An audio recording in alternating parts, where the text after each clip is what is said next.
My name is Marcel Gagnon, and I'm from the Lately Tene in Prince George, BC, from the Beaver Clan. So, Marcel, can you tell me a little bit about your background? My background about where I come from and such? Yeah. I was born in Prince George, 1950. My dad died in 1959. He was originally from Manitoba, Ojibwe, and my mom is from Prince George, born and raised here. My mom had 20 children. She is carrier from the Lately Tene Nation, located right here in Prince George. Today, there's 8 of us left. So, in terms of your background, what work are you doing in the community? Currently, I am employed as the Aboriginal Programs Coordinator at the Prince George Regional Correctional Center. I bring spiritual programs as well as semi-counseling programs to the inmates there at the jail. And I don't only deal with Aboriginal inmates, I deal with all of them, women and men. Great. In terms of violence in the community, would you say that it's a concern to you, and how has it impacted our community, and who's affected by it? There is a lot of violence in the community of Prince George. I'm 61 years old, and I've seen how it's increased over the last few years, and I am very concerned about it, and it seems to center around a lot of gang activity.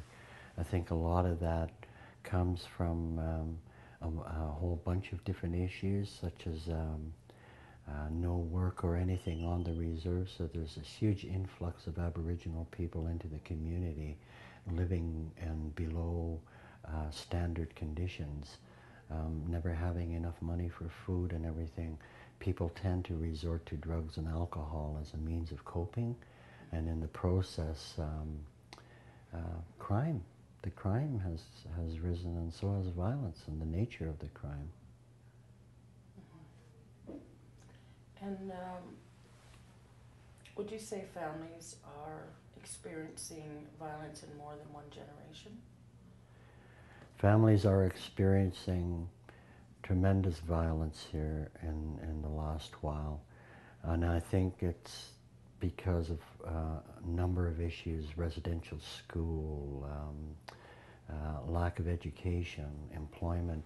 There's so many contributing factors, and I think it's going to be generations before we, for example, health issues. You know, the statistics show how high we are amongst all these diseases and everything, suicides and everything. So it's going to take a long time, because it's our way of looking at it and our way of viewing things that has to change, and that doesn't change overnight.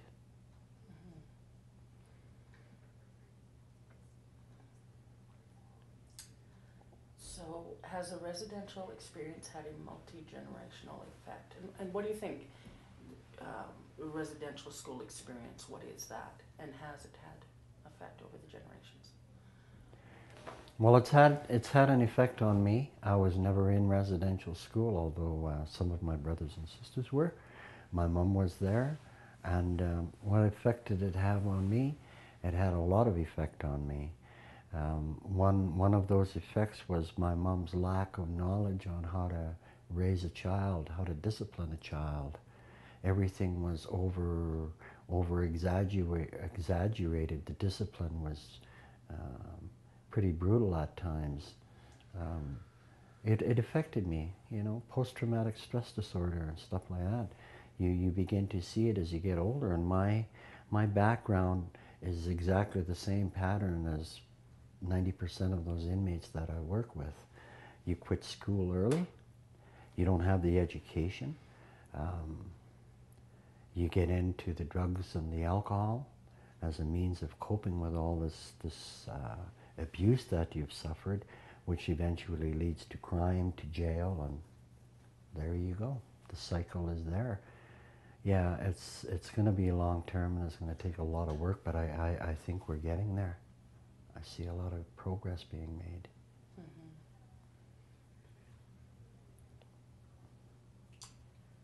So you're describing there the cycle, the Yeah. residential school experience and that cycle caused by it. Yeah. What's going to break that cycle? Education is going to break that cycle. Education probably is the key word in all this. Educated to our current condition of our health, physically, mentally, emotionally. All those things are going to change through education. And only education. Oh, I shouldn't say that because I think reconnecting with our spiritual past is huge. We've gone through some pretty intense times and we've lost connection with all that. It's good to see sweat lodges. It's good to see ancient ceremonies being revived. And it all means discipline and a lifetime journey, which usually means no drugs or alcohol, no abuse. That's what I was going to ask you, what you meant by education, because I know that piece is really important to you. Yeah.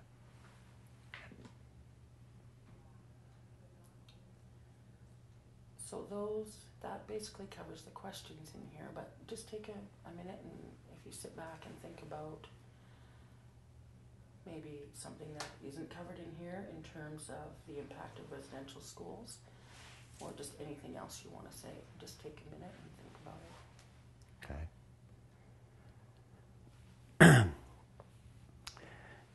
I'm 61 years old.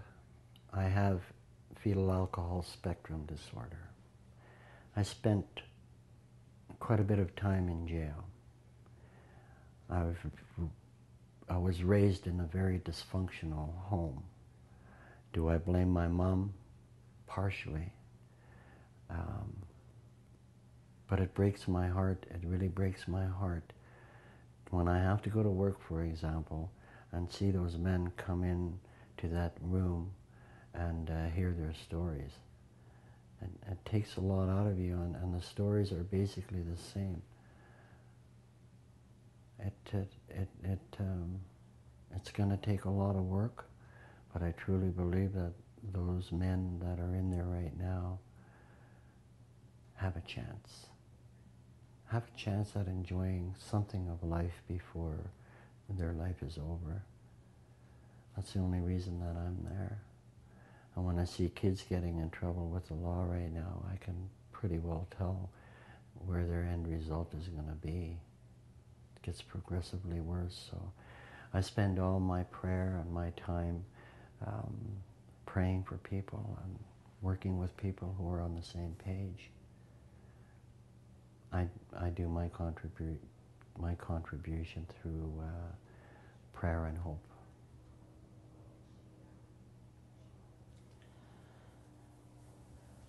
So it may or may not be relevant, but thinking about your experience as a performer, as someone who I know has brought pleasure through music, but also joy and humor.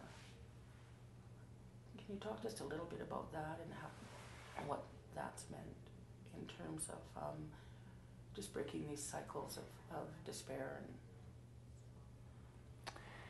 I will talk about my musical career a little bit. There was a time when I received my first Juno nomination that my whole life became focused on it. But 4 albums later, it's lost its glory. I've been to the Junos, I've met all the big stars, I've done all that stuff. It was a beautiful ride, it was exciting and everything. But I'm glad to be where I am today, working with people, doing real things, seeing real results. It's not about big limos and everything for me anymore. I'm happy when I get a call from one of the guys that I worked with at the jail who tells me, come on out to the event out at the treatment center, Marcel, I'm graduating. And then I find out he's the first Aboriginal adult to graduate from that place. I was part of that. I was part of that. So to me, that to me is like winning my personal Juno. It means so much more to me. I'm happy with it. Good. That's it? Unless, if you just want to just sit for a minute and if No, anything else I'm percolates. fine. I you're think good. I poured my heart out here, you know.